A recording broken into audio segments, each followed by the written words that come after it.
Hey everyone, I'm Pastor Morgan Walker Annable, and I serve as the pastor at Grace Lutheran Church in Wadsworth, Ohio. But I am a child of your congregation at Trinity Lutheran in Vermilion, and I want to share with you for a few minutes about my experience at Pine Ridge Reconciliation Center. In January of 2020, I spent 2 weeks on Pine Ridge as a seminary student for a cultural immersion program through Pine Ridge Reconciliation Center. Pine Ridge Reconciliation Center is a Lutheran ministry on the Native American reservation.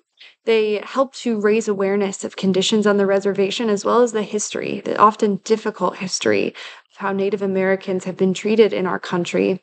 But they also work to help raise hope, to serve the community in a variety of ways that help empower residents on the reservation, and to provide community space for programming and meals and homes and all kinds of other things.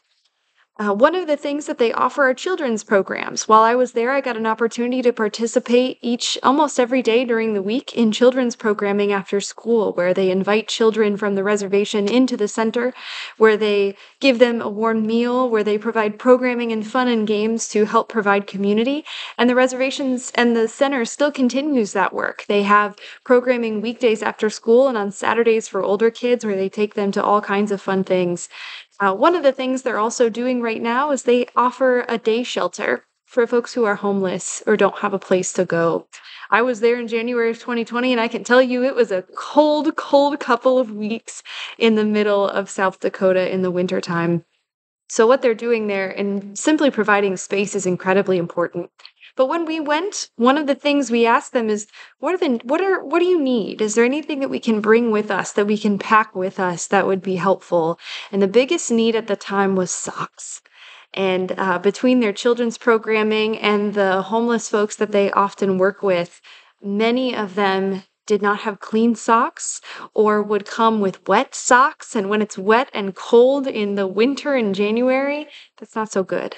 And so many of us packed half of our suitcases with tons of socks, and it provided an opportunity for children and adults and people of all ages to have a clean pair of socks and to feel a little bit of that dignity so that when they came to the center, that was something that they could give away. So I understand that you're doing Socktober at Trinity to benefit Pine Ridge Reconciliation Center and the Kiwanis Club, and I think it's wonderful, and know that it's making an impact and that it's helping to reach toward this world that God envisions for us, where everyone has their basic needs met, where everyone has a clean pair of socks. It's simple, but those basic needs are part of God's vision for the world that God is calling us to create among us. So thank you for your support of Pine Ridge and of Kiwanis and of the many other things that I know this congregation supports. I'm grateful for it, and I continue to pray for you all. Blessings on your Socktober.